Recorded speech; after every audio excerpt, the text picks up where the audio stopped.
देख रहे हैं हर खबर में हूं आपके साथ अमित शर्मा। वक्त है मसला का। मसला में आज बात करेंगे राष्ट्रमंडल खेलों की, क्योंकि राष्ट्रमंडल खेल महासंघ ने साल 2026 में होने वाले राष्ट्रमंडल खेलों से कुश्ती को बाहर कर दिया है। अब इस फैसले से न केवल पहलवानों में बल्कि खेल प्रेमियों में भी निराशा का माहौल देखने को मिल रहा है। निराश होना लाजमी भी है, क्योंकि कुश्ती में देश के पहलवान सबसे ज्यादा मेडल लाते हैं। जाहिर सी बात है, जब ये खेल नहीं होगा तो भारत की पदक तालिका पर भी इसका असर देखने को मिल सकता है। आज इसी को लेकर हम चर्चा करने वाले हैं, लेकिन पहले दिखाते हैं आपको एक रिपोर्ट।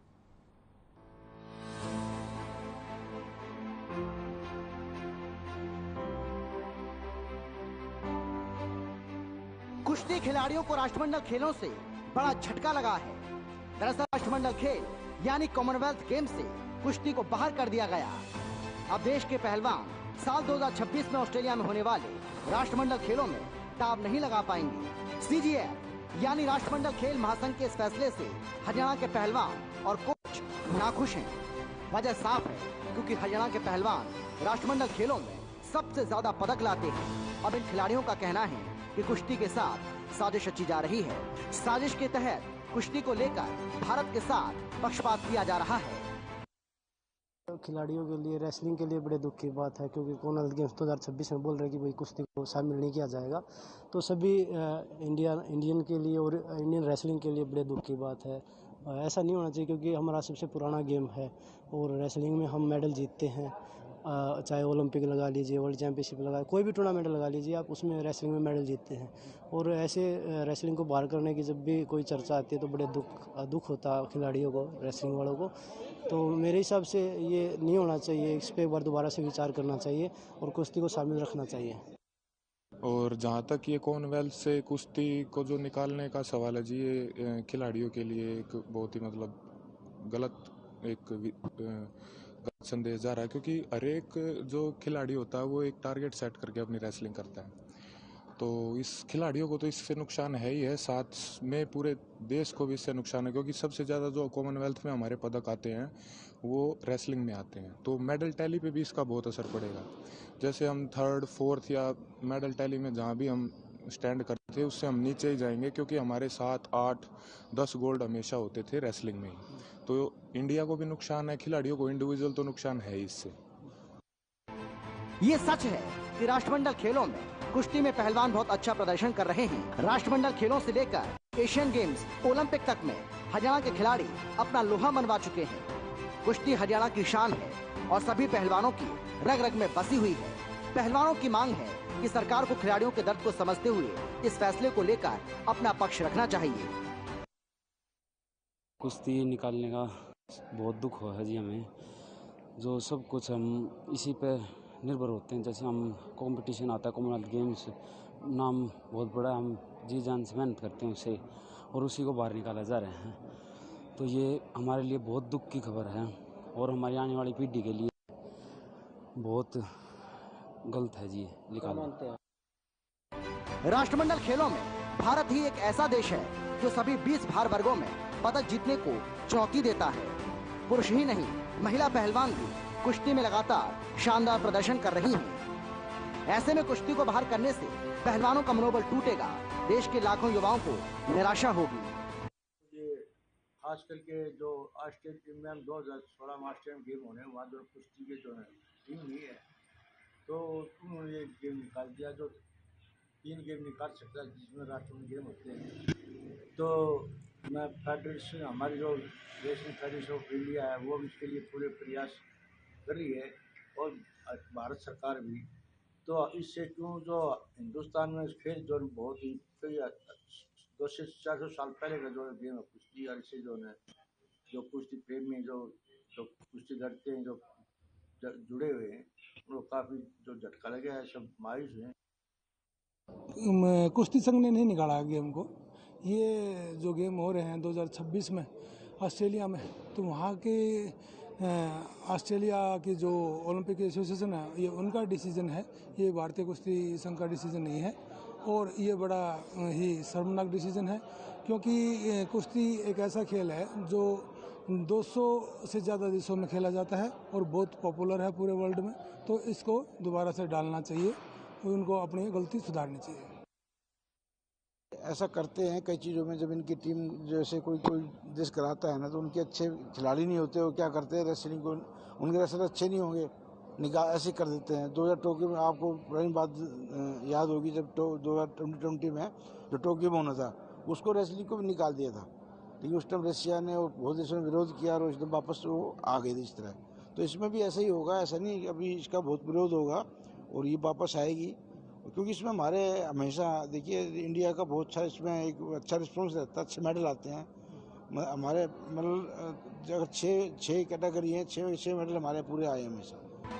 हालांकि हरियाणा सरकार का कहना है कि वो केंद्र को इसके लिए एक प्रस्ताव भेजेगी जिससे ऐसा ना हो।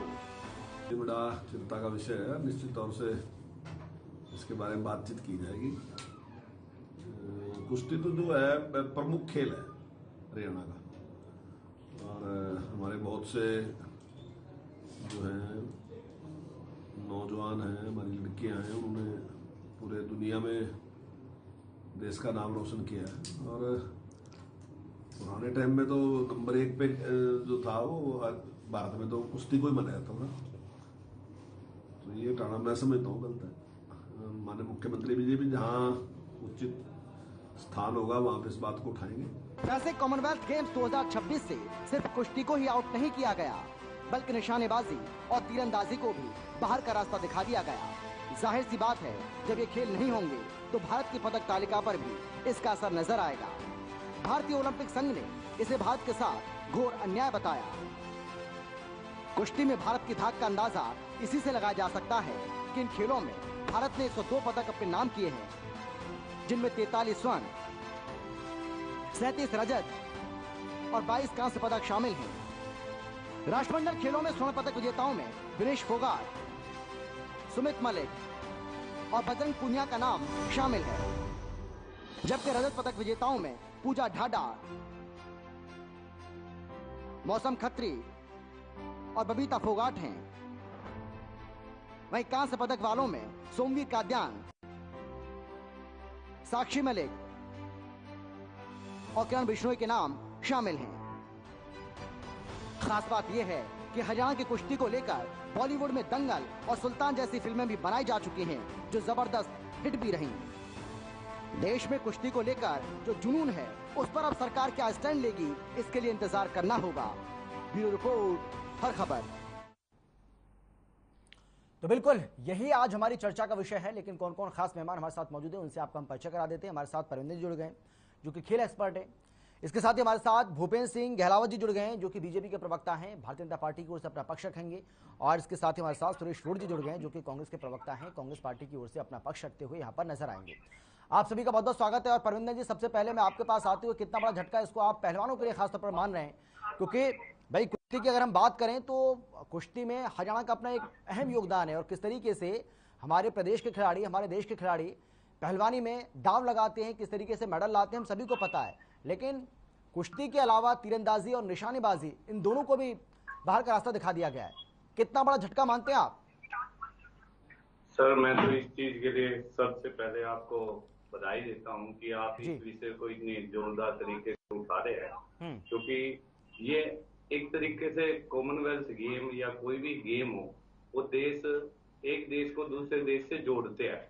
और कॉमनवेल्थ गेम ही हो या रेसलिंग हो या अदर गेम हो, लाइक क्रिकेट भी हो या अदर हॉकी हो, ये सभी गेमों में हम एक दूसरे के खिलाड़ियों को जोड़ते हैं, जिससे हमारे देश की तो संस्कृति और खेल भावना का परिचय मिलता है, या दूसरे देशों की खेल भावना का भी परिचय मिलता है। मगर ये जो तरीका अपनाया जा रहा है आज फिलहाल, वो एक दुर्भाग्यपूर्ण फैसला है, क्योंकि कॉमनवेल्थ गेम में भारत की कुश्ती विश्व भर में प्रसिद्ध है। हमारे यहाँ हरियाणा से एक से बढ़कर एक पहलवान अतीत में भी हुए हैं, और वर्तमान परिदृश्य में भी हम देख रहे हैं कि पहलवान एक से एक उम्दा प्रदर्शन कर रहे हैं। और ये भारत के लिए ही नहीं, विश्व जगत के लिए भी एक बहुत ही दुखदायी फैसला है।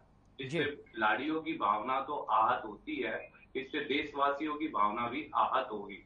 और हम चाहेंगे कि हरियाणा सरकार इस बात को गंभीरता से ले और पुरजोर तरीके से केंद्र सरकार से अपनी बात को पहुंचाए कि ये भारत के खिलाड़ियों के साथ साथ, हरियाणा के खिलाड़ियों के साथ साथ पूरे संपूर्ण विश्व के लिए एक सती का कार्य है। तो हमारी तो यही दरखास्त रहेगी कि इस आवाज को पुरजोर तरीके से उठाए। जी, लेकिन परविंदर जी, जो दलील दी जा रही है, जो तर्क दिया जा रहा है, उसमें ये कहा जा रहा है कि भाई जिस भी देश की जो वहाँ की संस्कृति है, वहाँ के जो लोकप्रिय खेल हैं, उन्हीं को इसमें शामिल किया जा रहा है। और जो बहुत ज़्यादा प्रचलित खेल नहीं है, हालांकि कुश्ती तो पहले से ही है राष्ट्रमंडल खेलों में, इसका आयोजन इससे पहले होता रहा है, निशानेबाजी हो, तीरंदाजी हो, इसका भी आयोजन होता रहा है। तो अचानक से इन तीनों को बाहर कर देना, क्रिकेट की वापसी कर देना और ये कह देना कि जो लोकप्रिय खेल हैं उनको हम शामिल कर रहे हैं, बाकी को हम हटा रहे हैं, इससे सहमत हैं आप? भाई लोकप्रिय तो है कुश्ती। नहीं सर, लोकप्रिय तो है कुश्ती। हम ऐसे ये तो वही बात होगी ना सर, हमारे शरीर में 2 आंखें हैं और हम एक आंख को तोड़ देते हैं, दूसरी आंख को हम सही रखते हैं, इससे तो शरीर को नुकसान ही होगा ना। खेल एक दूसरे को जोड़ते हैं और जो भी विक्टोरिया जो मेजबान देश है, हम संपूर्ण कॉमनवेल्थ में जो भी देश खेलते हैं, पार्टिसिपेट करते हैं, उन सब का उद्देश्य यही होता है कि एक दूसरे के खेल के माध्यम से संस्कृति और जो लोकप्रियता है और खेलों की जो स्तर है ऊंचा उठाया जाए, न कि घटाया जाए। अब एक गेम कोई अच्छा लगता है किसी देश को और वो अपने फेवर का ही प्रमोट करता है, तो केवल हमें एक देश को नहीं देखना है, हमें संपूर्ण जो भी देश पार्टिसिपेट करते रहे हैं अब तक और जिन देशों का वर्चस्व रहा है जिन खेलों में, तो उनको उस जगह से हटा के एक तरीके से उन देशों का शोषण होगा ना सर। तो ऐसा नहीं होना चाहिए। जी ठीक है भूपेन जी, लेकिन अब बड़ी जिम्मेदारी आपके ऊपर आ गई है कि किस तरीके से आपकी राज्य सरकार, किस तरीके से आपकी केंद्र सरकार मजबूती से अपना पक्ष रखे और उसके बाद इन तीनों खेलों की बहाली करवाई जाए, इन तीनों खेलों को फिर से शामिल करवाया जाए, खासतौर पर कुश्ती। मानते आप ऐसा?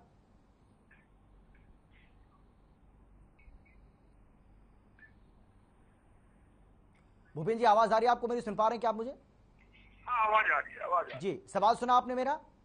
हाँ सवाल मैंने आपका सुना जी, और मैं उसका आपको जवाब भी दे रहा हूँ। जो हमारे आदमी साथी थे उन्होंने बातें बताई कि कुश्ती हमारा कितना लोकप्रिय खेल है।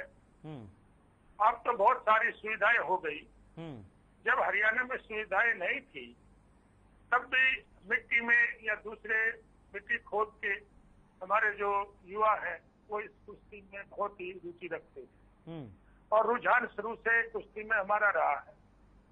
जब भारतीय जनता पार्टी की सरकार बनी, माननीय मनोहर लाल जी जो ईमानदार और लोकप्रिय मुख्यमंत्री हैं, उन्होंने बहुत बढ़िया खेल नीति बनाई और उस खेल नीति की वजह से और भी ज्यादा रुझान बढ़ गया और हरियाणा के जो खिलाड़ी किसी भी गेमों में, कॉमनवेल्थ में या किसी में भी जाते हैं, तो जितने हमारे भारत को मेडल मिलते हैं उनका 30-40% अकेले हरियाणा को मिलता है। जो इन्होंने ये फैसला लिया ये बहुत ही दुर्भाग्यपूर्ण है और दुखद है। हमारी सरकार पूरा प्रयास कर रही है, करेगी नहीं, कर रही है।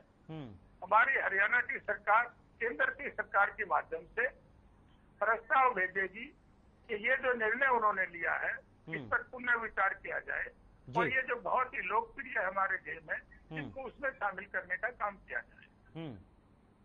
नहीं वो बात तो ठीक है आपकी, लेकिन बड़ा सवाल यही है कि इस तरीके से एक फैसला लिया जाता है और उस फैसले के बाद फिर किस तरीके से अब पहलवानों की जो नाराजगी है वो हम सब देख ही पा रहे हैं। तो क्या इस पर अब अगर हम राज्य सरकार के स्तर पर बात करें तो राज्य सरकार के स्तर पर क्या इसकी चर्चा शुरू हो चुकी है कि किस तरीके से मजबूती से अपना पक्ष हम रखें, केंद्र को प्रस्ताव भेजें? बिल्कुल बिल्कुल शुरू हो चुकी है जी। और जल्दी ही प्रस्ताव केंद्र सरकार के माध्यम से और ऐसा प्रस्ताव जाएगा और इसको पुनर्विचार करने के लिए प्रस्ताव। ठीक है रोहट साहब, हम भूपेश सिंह हुड्डा को सुन रहे थे। भूपेश सिंह हुड्डा ये कह रहे थे कि भाई 102 पदक कुश्ती में अब तक हमारे खिलाड़ी लेकर आए और हरियाणा में तो दबदबा है पहलवानों का, किस तरीके से लगातार मेडल भारत के लिए वो ला रहे हैं और ऐसे में अगर इसको बाहर का रास्ता दिखाया जाता है या बाहर इसको किया जाता है तो ये अपने आप में पहलवानों के लिए एक बड़ा झटका है। कांग्रेस पार्टी इस मुद्दे को पुरजोर तरीके से उठाएगी। कैसे उठाएंगे मुद्दे को, कैसे सरकार के ऊपर दबाव बनाएंगे कि सरकार भी आगे दबाव बनाए, उसके बाद ये फैसला जो है दोबारा से वापस लिया जाए? अमित जी जी, जिस तरीके से अभी जो खिलाड़ियों का हरियाणा सरकार की नौकरियों में कोटा होता है, उसको हटाकर इन्होंने डी ग्रुप तक सीमित कर दिया था। और जब एक मजबूत विपक्ष की तरह कांग्रेस पार्टी ने सरकार को लताड़ा, सरकार को महसूस करवाया कि ये आप जन विरोधी कार्य करने जा रहे हैं और इससे खिलाड़ियों का मनोबल गिरेगा और जो जनता में आने वाले समय में जो खिलाड़ी अपना समय और पैसा बर्बाद करके इसको कैरियर बनाना चाहते हैं, देश का नाम रोशन करना चाहते हैं, उनके अभिभावकों पर, खिलाड़ियों पर क्या गुजरेगी। तो जो अभी बीजेपी के हमारे साथी कह रहे थे कि मनोहर जी ने, ईमानदार मुख्यमंत्री जी ने, इन्होंने बोला, इनकी कथनी मैं बता रहा हूँ कि बड़ी अच्छी खेल नीति बनाई। उन्होंने खेल नीति तो कांग्रेस ने बनाई थी, उसी के बेस पे मेडल आए। इन्होंने ये जरूर किया कि जो आज हरियाणा के मनोहर लाल जी, इनकी बात को ही मैं बड़ी करता हूँ, ये मेरे से बड़े हैं, वरिष्ठ हैं और मैं आदर भी करता हूँ इनका। इन्होंने कम से कम एक बात कबूली, अगर इनकी जगह बीजेपी का कोई और प्रवक्ता होता हो इस बात को मानता ही नहीं कि ये बात हुई है। इन्होंने बेखूबी, कम से कम देखो जो सच है वो इन्होंने जो हुआ उसके लिए इन्होंने कहा है कि ये गलत हुआ है। कम से कम हम इस बात के लिए इनको इनका मान सम्मान भी करते हैं। मैं जो बताने लगा था आपको, इस हरियाणा विधानसभा के सत्र में इस माननीय इनकी बात को बड़ा करते हुए मैं कहता हूं, ईमानदार मुख्यमंत्री मनोहर लाल खट्टर जी की कैबिनेट में जो खेल मंत्री हैं वो हमारी खेल नीति के कारण डीएसपी लगे थे। चौधरी भूपेंद्र सिंह हुड्डा हमारे सीएलपी के नेता ने ये बात भरी विधानसभा में उनको इंगित करते हुए, उनकी तरफ इशारा करते हुए कही है कि आपको शर्म नहीं आती कि आप हमारी खेल नीति के जरिए डीएसपी के पद पे नवाजे गए थे और आज आप इनको चपरासी लगाने जा रहे हो खेल मंत्री बन के। तब जाके इन लोगों को जूस लड़ाई और इन्होंने अपना फैसला उल्टा लेना पड़ा। मैं कांग्रेस पार्टी की तरफ से आपके जागरूक चैनल के माध्यम से बताना चाहता हूं प्रदेशवासियों को, कांग्रेस पार्टी इनको इस फैसले के ऊपर भी कार्रवाई करने पर मजबूर करेगी। मैं अमित जी एक बात और कहना चाहता हूं जी, ये बहुत बड़े बड़े वादे करते हैं कि नरेंद्र मोदी जी का तो विदेशों में डंका बज रहा है, इसीलिए यहाँ कोरोना फैल गया, अवस्था फैल गई, इकोनॉमिकल जो सिस्टम है सब अर्थव्यवस्था अस्त व्यस्त होगी, क्योंकि वो विदेश में ज्यादा काम करते हैं। सारे राष्ट्राध्यक्ष मोदी जी से पूछ के कार्य करते हैं। अरे जब बाहर के राष्ट्राध्यक्ष उनको पूछ के काम करते हैं तो ये क्या मोदी जी ने हटवा दिए 3 गेम, कुश्ती, तीरंदाजी और निशानेबाजी, ये मोदी जी नहीं हटवाए हैं क्या? क्योंकि बाहर का कोई राष्ट्राध्यक्ष मोदी जी से बिना पूछे तो कार्य कर नहीं सकता, ये बीजेपी कहती है। चलिए ठीक है, व्हाट्सएप इंडस्ट्री कहती है, अच्छा कटाक्ष है आपका, जवाब देंगे कहती है। ठीक है, हाँ जवाब देना भी चाहते हैं। और दूसरी बात खेल से मैं एक बात और अमित जी मैं पूरी करता हूँ अपनी बात। हमें ये भी बूम आती है कि हम छोटे थे तब से पढ़ते थे, पहली क्लास से दूसरी क्लास से बार बार जगह हर किताबों में लिखा आया कि खेलों से भाईचारा बढ़ता है। कहीं इसीलिए तो नहीं खेलों के ऊपर ये कैंची चला रहे हैं, क्योंकि नफरत की खेती करने वाले लोग भाईचारे को बर्दाश्त नहीं कर पाते। नहीं, इसमें मेरे से ज्यादा जानते हैं आप, भारत सरकार के ऊपर निशाना आप साध रहे हैं, लेकिन भारत सरकार का इसमें रोल है ही नहीं। ये तो राष्ट्रमंडल, ये बात मैंने पहले राष्ट्रमंडल खेल संघ ने फैसला किया है ना। ये बात मैंने पहले बोली है कि अगर भारत के नेतृत्व की तूती बोलती है, मोदी जी की तूती बोलती है, तो राष्ट्रमंडल खेल कैसे फैसला ले लेंगे बाहर की कंट्री? इसका मतलब हमारा जो नेशनल नेतृत्व है, जो राष्ट्रीय नेतृत्व है वो कमजोर है। इसका मतलब नरेंद्र मोदी जी देश के हितों की रक्षा करने में असक्षम है, क्या ये कहना चाहती है बीजेपी? ठीक है, चलिए मैं लौटूंगा आपके पास। और ये खिलाड़ियों के साथ अनदेखी बर्दाश्त नहीं की जाएगी। कांग्रेस पार्टी की एक सख्त कार्रवाई के लिए हम मांग करते हैं कि ये तीनों गेमों को दोबारा से इसमें शामिल कराए। नरेंद्र मोदी जी अपना बाहर बात करे जिससे भी करनी है, और ये 3 आप नई चीज तो क्या ऐड करोगे, नई फैसिलिटीज क्या प्रोवाइड करोगे, नौकरी क्या प्रोवाइड करोगे? आप जो चला चलाया सिस्टम उसी को दुरुस्त करने लग गए हो। ठीक है, देखिए परविंदर जी मैं आ रहा हूँ, रोड साहब लौटूंगा मैं, रोड साहब आ रहा हूँ। कल्चर और संस्कृति, देखिए बड़ी अच्छी बात कही बीजेपी के प्रवक्ता ने कि ये जो कुश्ती है ये हमारी एक बड़ी संस्कृति की भी पहचान है। ये कोई सिर्फ खेल नहीं है। तो आप ऐसी अगर भारत की संस्कृति को भी ढाते चले जाओगे तो बचेगा क्या इस देश में? ठीक है, परविंदर जी, कांग्रेस पार्टी की तरफ से लेकिन आपसे हम प्रार्थना करते हैं कि सरकार इस पे जो भी करना कीजिएगा और इन तीनों निशानेबाजी को, तीरंदाजी को और कुश्ती को, इनमें से एक नहीं, एक बात और आई थी अभी कि कुश्ती को कर ले, क्यों कर ले कुश्ती को, तीनों को जो हुआ है इसको वापस लिया जाए। जो तीरंदाजी में बच्चे कैरियर बना, लेकिन परविंदर जी, मैं आपसे जानना चाहूंगा कि अगर राष्ट्रमंडल खेल महासंघ की तरफ से ये फैसला लिया जाता है तो क्योंकि 2026 में जो राष्ट्रमंडल खेल ऑस्ट्रेलिया में होने, वहां का अगर हम बात करें तो ऑस्ट्रेलिया में भी कुश्ती का जो खेल है वो बहुत ज्यादा प्रचलित है। और आपको याद होगा कि 2018 में जब राष्ट्रमंडल खेल हुए थे तो कुश्ती में अच्छे खासे मेडल हासिल किए थे ऑस्ट्रेलिया ने, कुल 9 मेडल हासिल किए थे कुश्ती में। तो अगर भारत को इसका नुकसान होगा तो नुकसान तो इसका ऑस्ट्रेलिया को भी होना, जो उसकी मेजबानी करने जा रहा है 2026 में। तो मेरा कहने का मतलब ये है कि अगर ऑस्ट्रेलिया को ये लगता कि भाई कुश्ती के बाहर करने से नुकसान उसे भी हो सकता है, हमें तो नुकसान होगा ही लेकिन उसको भी नुकसान होता है, अगर नुकसान का आकलन वो करते तो हो सकता है ये फैसला ना लेते। सर वो बात ठीक है आपकी कि कुश्ती में ऑस्ट्रेलिया भी मजबूत प्रतिद्वंदी है सभी देशों के लिए, परंतु जो मेरा उद्देश्य केवल कुश्ती से नहीं है, निशानेबाजी है और तीरंदाजी है और कुश्ती है। क्योंकि इन तीनों गेमों में जो खिलाड़ी कई वर्षों से कड़ी मेहनत और तपस्या कर रहे हैं, उन खिलाड़ियों का, उन प्रशिक्षकों का, उनके पेरेंट्स का, जिन्होंने बचपन से यही सपना, ये ख्वाब देखा था कि मैं देश की तरफ से प्रतिनिधित्व करूंगा, उनके साथ एक तरीके से धोखा है सर ये। इस स्थिति में निपटने के लिए यही है कि जो भी सरकार है, जो भी विपक्ष है और सरकार है जो मौजूदा समय में, उन सबको एक मत से इस बात पे सहमत होना चाहिए कि हम ये तीनों गेम भारत की तरफ से इन कॉमनवेल्थ गेम में शामिल की जाए, न कि एक दूसरे पे आरोप लगा के सरकार को वही चीज शामिल करनी चाहिए जो वास्तव में है, जो हमारे देश के नागरिकों के लिए के साथ साथ उनके बच्चों के लिए, प्रशिक्षकों के लिए और जो खिलाड़ी है उनके हित में हो, ना कि किसी एक देश के हिसाब से कोई चीज चलनी चाहिए। और नहीं ये बात सही भी है परविंदर जी कि कोई भी देश हो या कोई भी संघ हो, वो किसी एक पर्टिकुलर देश के हिसाब से पॉलिसी तय नहीं करता। ये तो बात बिल्कुल सही है आपकी, इस बात से मैं सहमत भी हूँ। ठीक है भूपेन जी, लेकिन जो कटाक्ष यहाँ पर रोड साहब कर रहे हैं आपके ऊपर बार बार कि भाई मोदी जी एक बड़ा औरा और विदेशों में उनकी तूती बोलती है, उसके बावजूद भी एक ऐसा फैसला ले लिया जाता है जो हमारे हित में नहीं है। हमारे 3 खेलों को राष्ट्रमंडल खेलों से बाहर का रास्ता दिखा दिया जाता है। तो सरकार इस पर अपना पक्ष मजबूती से किस तरीके से नहीं रख पाई और सरकार क्या खेलों की वापसी, इन तीनों खेलों की वापसी खासतौर पर करवा पाएगी? देखिए, मैं जो मेरे आदरणीय कांग्रेस के प्रवक्ता है, मैं उनकी बात सुन रहा था। आज जिस चीज पे डिबेट है उससे वो थोड़ा सा हट के चले।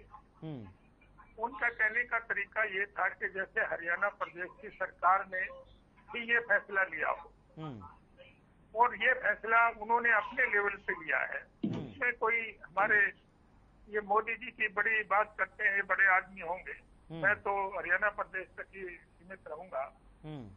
और जिन नेताओं की ये बात जिन्होंने नाम लिया, मैं उनको अच्छी तरह से जानता हूँ। उनके ऊपर जो भ्रष्टाचार के केस बने हुए हैं, 6 केसों में से तो सारी कांग्रेस सारी, पहले सुनिए, आप मैं आपके बीच में नहीं बोला था, मैं आपके बीच में नहीं बोला था, आप उल्टी बात मैं आपके बीच में नहीं बोला था। मैंने मोदी जी की बात की है, मैंने मनोहर लाल खट्टर की जिम्मेदारी लेना। आप मेरे बात को सुनिए, मैं आपके बीच में नहीं बोला था।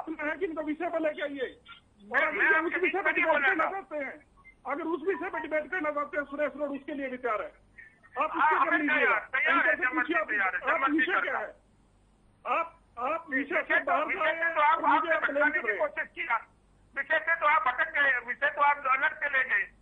कौन कह रहा है? मैं अपने उस पर चलिए भटकिए मत, आइए मुद्दे पर आइए। ठीक है रोड साहब सुन लीजिए, रोड साहब सुन लीजिए। मैंने मोदी जी को निशाना बनाया कि उनके हाथ में ये ना कि खट्टर साहब करिए गलत बोल रहे हैं।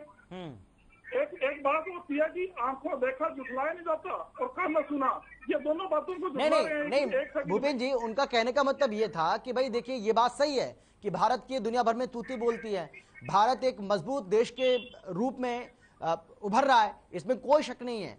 और मोदी जी का किस तरीके से दूसरे देशों में उनकी पहचान है, किस तरीके से उनको एक मजबूत नेता के रूप में एक बड़ी पहचान मिली है, वो इसी का जिक्र कर रहे थे। तो उनका ये कहना है कि इन सब के बावजूद अगर ऑस्ट्रेलिया की तरफ से ऐसा कोई फैसला लिया जाता है, महासंघ की तरफ से कोई फैसला लिया जाता है, क्योंकि ऑस्ट्रेलिया इसकी मेजबानी कर रहा है, तो जाहिर सी बात है कि उसका भी इसमें कहीं ना कहीं रोल रहा है। तो उसके लिए वो कह रहे हैं कि हिम्मत कैसे हो गई उनकी। देखिए, मैं इस बात का जवाब देना चाहता हूँ। इन्होंने स्वीकार किया है कि माननीय मोदी जी का डंका बोल रहा है। मैंने नहीं कहा, मैंने ये कहा कि IT इंडस्ट्री करी है, क्योंकि इन्होंने सच्चाई को स्वीकार किया है, मैं इनका धन्यवाद करता हूँ। इसीलिए 3 गेम अट गए, इसीलिए 3 गेम अट गए, या जुलूस निकलवा रहे हो आप? किसी बात पर तो स्टैंड रख लो। अरे नहीं रोड साहब मुद्दे को भटकाए, हम कीमतें बढ़ने पर रोज चर्चा कर रहे हैं, कल इसी पे चर्चा की थी हमने, कल इसी पे चर्चा की थी। कीमतें बढ़ना एक अलग बात है और आज का विषय अलग है, इस पर हम फिर चर्चा कर लेंगे। ये बात सही है, कीमतें बढ़ रही हैं तो उसको लेकर हम चर्चा पहले कर चुके हैं, लेकिन आज वो विषय नहीं है, तो समय को खराब करने से कोई फायदा नहीं है। भूपेन जी, मैंने कीमतें बढ़ने का जिक्र ही नहीं किया अमित जी, मैंने तो कीमतें बढ़ने का जिक्र ही नहीं किया। मैं क्या बोल रहा हूँ कीमतों के बारे में? मैं ये कह रही हूँ, मुझे ऐसा ही लगा, मुझे यही लगा आपने कीमतों के बारे में कहा कि कीमतें बढ़ रही हैं, कुछ ऐसा आपने बोला है, मुझे यही लगा। हो सकता है अगर मैं गलत हूँ तो आपको गलत सुना। अच्छा ठीक है, चलिए मैं इसके लिए माफी मांगता हूँ। ठीक है भूपेन जी बोलिए। देखिए, ये माननीय हमारे जो प्रवक्ता है इनका कसूर नहीं है। ये जो ताजा 5 राज्यों में हार हुई है और 90% लोगों की जमानतें। अरे भूपेन जी, अब आप भी मुद्दे से भटक रहे हैं। अगर ऐसा होगा, नहीं अब मुद्दे पर आ जाइए, कोई दिक्कत नहीं है, कोई नहीं, मुझे पता। मुद्दे पे आ रहा हूँ, चलिए बोलिए। मैं मुद्दे पे आ रहा हूँ। इन्होंने जैसे डिबेट में कहा, इनका कहने का मतलब ये था कि जैसे मोदी जी ने और हमारे आदरणीय मनोहर लाल जी ने इन्होंने ये फैसला किया, ये फैसला जो राष्ट्र मंडल है, जो उनका खेल है, उन्होंने इसको फैसला किया है और हम पूरी जोर से पूरा जो इन्होंने हमारी तारीफ की है, मैं धन्यवाद करता हूँ। बहुत ही दबंग प्राइम मिनिस्टर है, वो अपने फैसले को। हाँ, मैं ठीक है, मैं आ रहा हूँ आप तीनों के पास में आ रहा हूँ। छोटे से ब्रेक के लिए मुझे रुकना है भूपेन जी, एक छोटे से ब्रेक के लिए रुक रहे हैं, फौरन वापस लौट रहे हैं, उसके बाद चर्चा को आगे बढ़ाते हैं।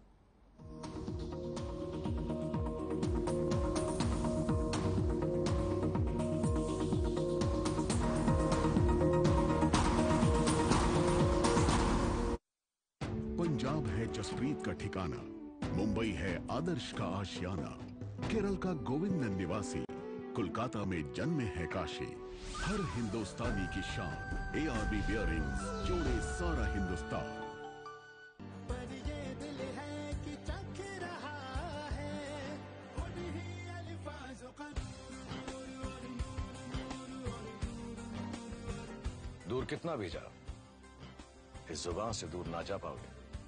विमल, बोलो जुबान केसरी।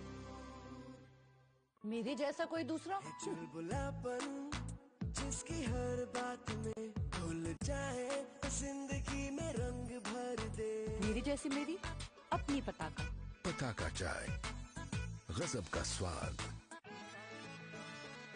अरे रंगों का उमंगों का, अरे रंगों का उमंगों का जज्बा कहाँ रुकता है।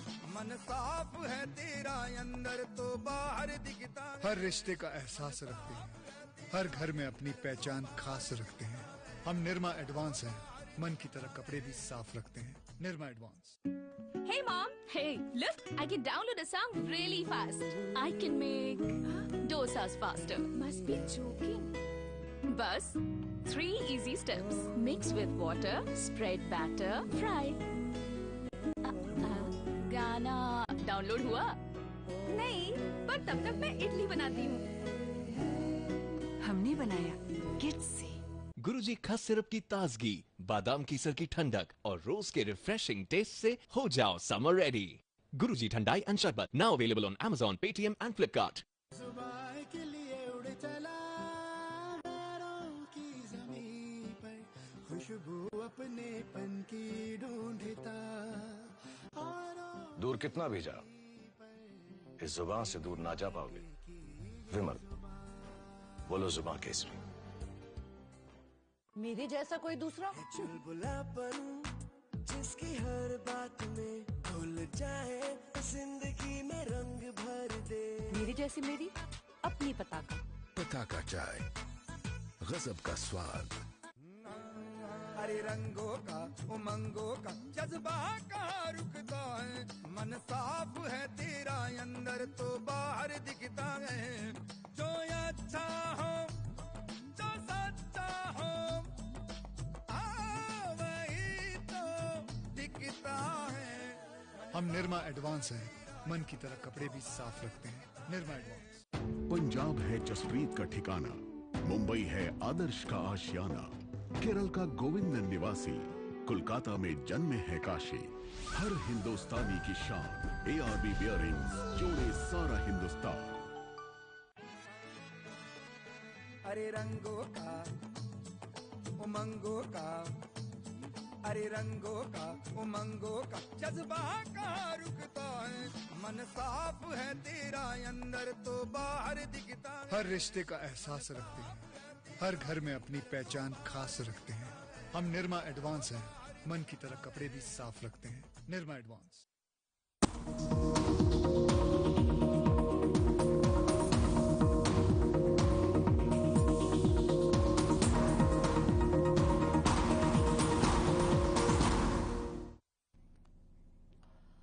तो ब्रेक के बाद आपका स्वागत है। चर्चा आज हम इस बात को लेकर कर रहे हैं कि जिस तरीके से राष्ट्रमंडल खेलों से कुश्ती, तीरंदाजी और निशानेबाजी को बाहर का रास्ता दिखाया गया है, इनको बाहर किया गया है, उसको लेकर बहुत सारे सवाल खड़े हो रहे हैं और खासतौर पर जो भारतीय पहलवान हैं वो इस फैसले को लेकर बेहद नाराज हैं।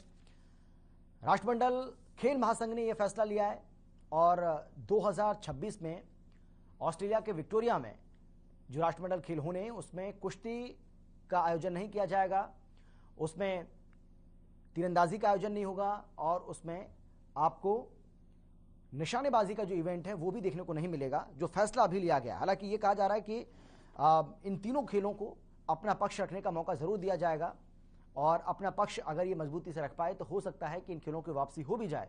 हालांकि इन तीनों खेलों की वापसी फिर से हो जाएगी, इस बात की संभावना बहुत कम नजर आ रही है, लेकिन ये कहा जा रहा है कि हो सकता है कि कुश्ती की वापसी एक बार फिर से हो जाए, क्योंकि ऑस्ट्रेलिया में भी कुश्ती का जो खेल है वो बहुत ज्यादा प्रचलित है और जो देश उसकी मेजबानी कर रहा है वो बिल्कुल भी नहीं चाहेगा कि जो खेल उसके यहाँ पर लोकप्रिय है उस खेल का इवेंट वहां ना हो, ऐसा कोई भी देश नहीं चाहेगा। तो उम्मीद ये की जा रही है कि हो सकता है कि कुश्ती के इवेंट की वापसी एक बार फिर से हो जाए, लेकिन तीरंदाजी और निशानेबाजी की वापसी होगी, इस बात की संभावनाएं बहुत कम नजर आ रही हैं। लेकिन इंतजार अभी हालांकि हमें करना होगा, जल्दबाजी होगी किसी भी फैसले तक पहुंचने की या किसी भी बात को कहने की, लेकिन जो जानकारी निकलकर सामने आ रही है उसके मुताबिक यही कहा जा रहा है कि हो सकता है कि पहलवानों को जो झटका लगा है, पहलवानों के लिए आने वाले दिनों में खुशखबरी देखने को मिल जाए, लेकिन अभी भी ये कह पाना बहुत ज़्यादा जल्दबाजी होगी। लेकिन देखिए, हमने आपको सिलसिलेवार तरीके से बताया भी है कि किस तरीके से कॉमनवेल्थ गेम्स की अगर हम बात करें, राष्ट्रमंडल खेलों की बात करें तो भारत का दबदबा इन खेलों में रहा है। खासतौर पर कुश्ती की बात करें तो कुश्ती में भारत ने अब तक 102 पदक हासिल किए हैं। 102 पदक आप समझ सकते हैं कि भारत ने यहाँ पर शतक पूरा किया है और जो भारतीय खिलाड़ी हैं, खासतौर पर जो हरियाणा के पहलवान हैं, उनका दबदबा इसमें देखने को मिला है। और इन 102 पदक की बात करें तो इसमें से 43 स्वर्ण पदक हैं, जबकि 37 रजत पदक हैं और इसके साथ ही 22 कांस्य पदक पर भारत ने कब्जा किया है। राष्ट्रमंडल खेलों में अगर स्वर्ण पदक विजेताओं की बात करें तो जिस तरीके से हमने इस बात का जिक्र पहले भी किया, हमने आपको बताया भी कि किस तरीके से जो हरियाणा के खिलाड़ी हैं उनका दबदबा इसमें रहा है। विनेश फोगाट हों, सुमित मलिक हों, बजरंग पुनिया हों, चाहे फिर पूजा ढांडा, मौसम खत्री, बबीता फोगाट, सोमवीर कादियान, साक्षी मलिक, किरण बिश्नोई, ये तमाम जो खिलाड़ी हैं इन्होंने न केवल प्रदेश का नाम रोशन किया है बल्कि देश का नाम भी इन्होंने रोशन किया है। तो आज इसी को लेकर हम चर्चा कर रहे हैं। एक बार फिर से हम अपने जो तमाम हमारे साथ खास मेहमान जुड़े हुए हैं उनका रुख करेंगे। हमारे साथ बीजेपी की ओर से भूपेंद्र सिंह गहलावत जी जुड़े हुए हैं और इसके साथ ही कांग्रेस की ओर से हमारे साथ सुरेश रोड जी जुड़े हुए हैं। भूपेंद्र जी, आप अगर मेरी आवाज़ आपको आ रही है तो अपनी बात को आप पूरी कर सकते हैं, क्योंकि मैंने बीच में आपको रोका था, मुझे ब्रेक लेना था। आवाज़ आ रही है आपको मेरी? आ रही है जी बोलिए। आप बीच में मैंने आपको रोका था, बोलिए, आप बात अपनी पूरी करिए। देखिए, हमारे जो कांग्रेस के प्रवक्ता हैं उन्होंने एक बात ऐसे इस तरीके से कही कि जैसे सारा का सारा काम ये हरियाणा या भारत सरकार ने किया। भारत सरकार को या हमारे भारतवर्ष को नहीं खेलों से अलग किया है। बहुत सारे देश हैं जिसमें कुश्ती और इनकी लोकप्रियता है, उन गेमों को हटाया गया है। इसमें कोई सरकार की और उसकी ये बात करें वो सही नहीं है। मैं ये मानता हूँ कि खिलाड़ियों में निराशा हुई है, जो पहलवानी करते हैं उनमें निराशा हुई है। उसके लिए जो हमारी सरकार से बन पाएगा वो हम करेंगे और कोई ये फाइनल नहीं है, रिकंसिडरेशन होता है। वो रिकंसिडरेशन के लिए हम अपना प्रस्ताव भेजेंगे और हमें उम्मीद है कि हम उस प्रस्ताव में साथ कामयाब हो जाएं और हमारे खिलाड़ियों को ये जो निराशा है इस निराशा से ऊपर उठाने का हम लोग काम करें। दूसरा, इन्होंने पॉलिसी की बात की जो बीच में इन्होंने मेरी काट दी थी। हमारे यहाँ खेल नीति है, जो लोग गोल्ड मेडल लेके आते हैं उनको क्लास 1 ऑफिसर्स लगाने की हमारी नीति है। जो गोल्ड मेडल लेके आते हैं 6 करोड़ रुपए उनको हम नगद प्रोत्साहन करते हैं। जो रजत लेके आते हैं 4 करोड़ रुपए देते हैं और जो कांस्य लेके आते हैं उनको 2.5 करोड़ देते हैं। और पीछे हमारी सरकार ने दिए हैं। हमारे वेंकैया नायडू जी हमारे माननीय राष्ट्रपति हैं, उन्होंने भी समारोह किया था जिनमें जो पदक विजेता थे 24 करोड़ के आसपास उन्होंने उनको प्रोत्साहन राशि दी।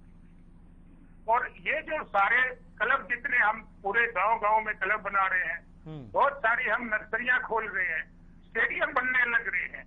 हमारी जो खेल नीति है उसी का परिणाम है कि आज युवा उसके प्रति ज्यादा उनका रुझान बढ़ रहा है और वो दूसरे देशों से या जो भी खेल होते हैं, ओलंपिक होते हैं, जो भी होते हैं उनमें से ज्यादा मेडल लेके आते हैं। 2020 के चुनाव 2020 के उसमें भी जो मेडल लेके आए, हरियाणा का उसमें मैक्सिमम हिस्सा रहा है, 6 मेडल जीत के लेके आए। और मैं सारी डिटेल मेरे पास है, वो मैं आखिर कहूँ तो आपको रख सकता हूँ। सारे जितने गाँव में सब में क्लब बनने लग रहे हैं और यहाँ बहुत सारे स्टेडियम बनने लग रहे हैं। और हमारे यहाँ भेदभाव नहीं होता, दूसरी सरकारों में भेदभाव होता था।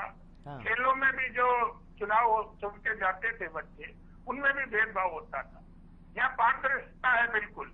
हम ये चाहते हैं कि जो नौजवान जिनका हक बनता है वो खेलों में भी और दूसरी चीजों में भी जिनका खेल बनता है वो लोग आगे आए और किसी किस्म का इसमें भ्रष्टाचार या भाई भतीजावाद ना हो।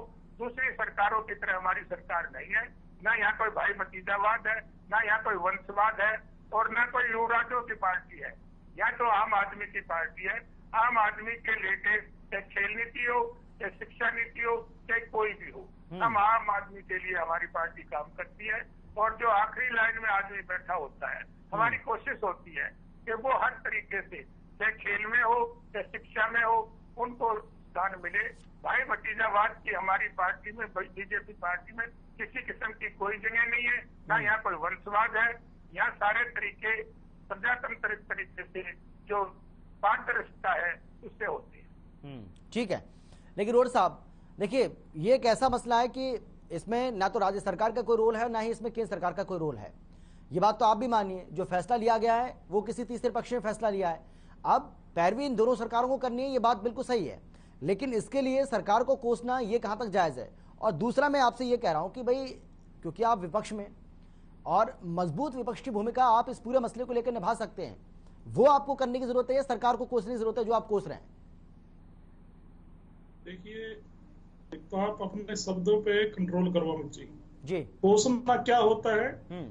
और मैंने ये कहा है कि नरेंद्र मोदी जी अगर कहते हैं, एक तो इन्होंने मेरी बात को तोड़ तोड़ के पेश किया, ये बीजेपी की आईटी सेल कहती है कि पूरा ब्रह्मांड इनके इशारे पे चलता है। अरे तुमने परंपरागत हमारी कुश्ती का गेम हटवा दिया, तो क्या चलता है आपके उसमें? आप ये बात मानने वाली है कि नहीं मानने वाली है? मैंने इन्होंने कहा कि मैं ऐसा शो कर रहा हूँ जैसे स्टेट गवर्नमेंट ने किया हो। मैं मोदी जी की बात क्यों करता अगर मैं स्टेट गवर्नमेंट? मुझे पता है खट्टर साहब का इसमें कोई रोल ही नहीं है।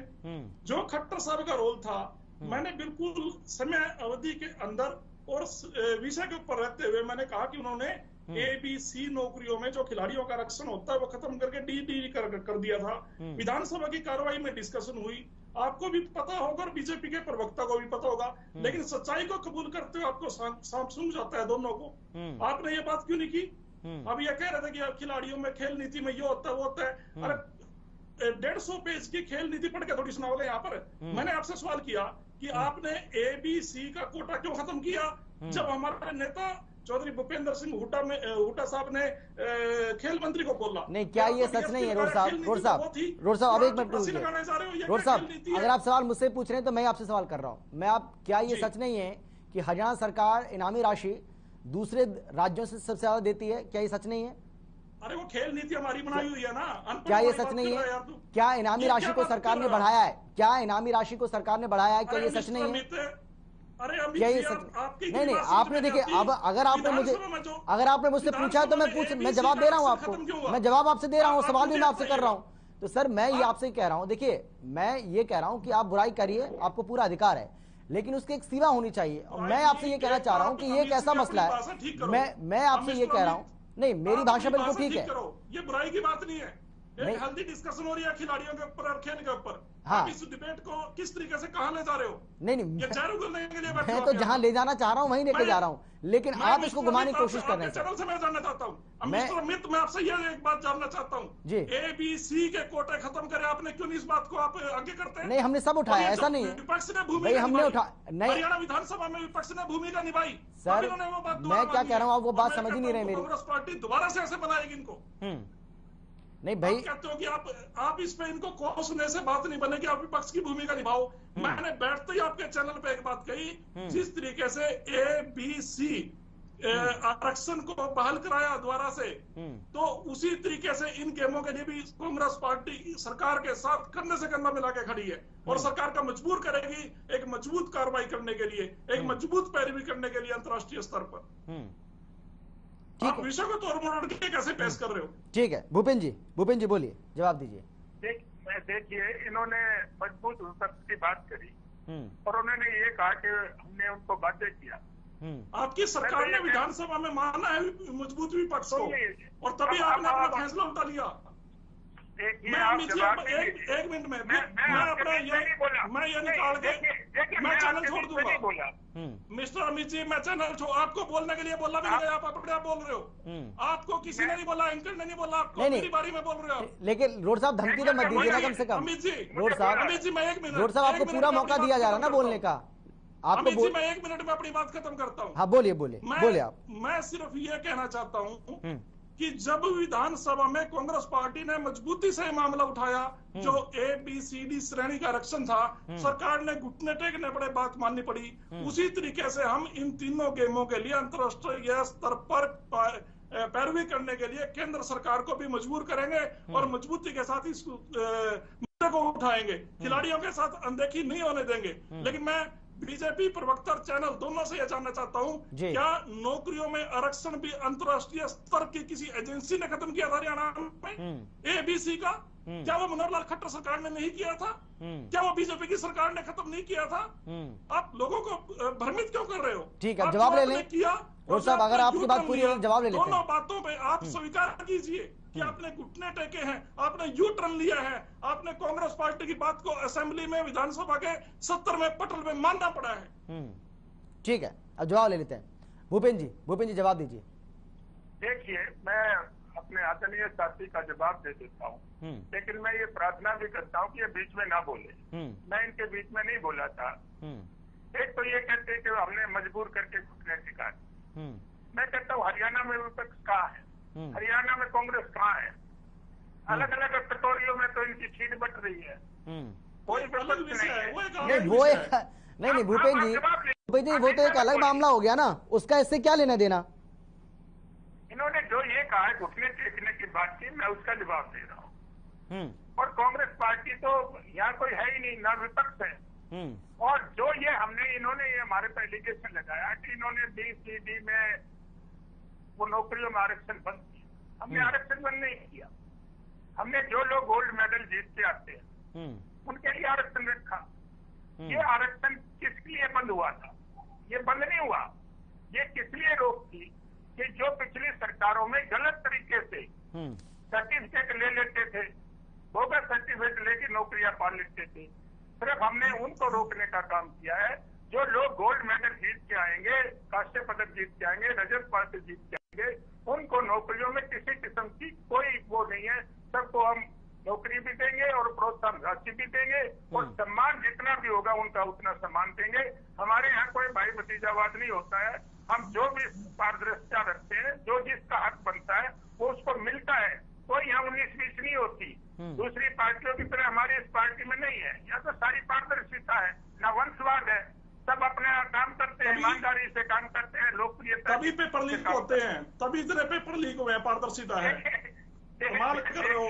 देखिए वैसे सही कर रहे हो आप। नहीं, मैं अपने प्रवक्ता जी से बात कर रहा हूँ कि 1 महीना पहले इलेक्शन हुआ था, जब आपको अच्छा मौका मिला होगा भाषण देने का।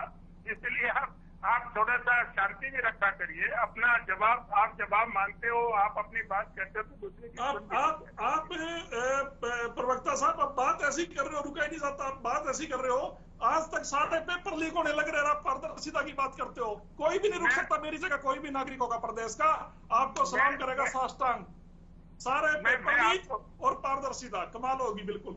ईमानदार मुख्यमंत्री, आपका एसएस बोर्ड का भ्रष्टाचार में चेयरमैन पकड़ा गया और आप कह रहे ईमानदार मुख्यमंत्री। करनाल में क्या हुआ, डीटीपी पकड़ा गया, तहसीलदार पकड़ा गया, ईमानदार मुख्यमंत्री।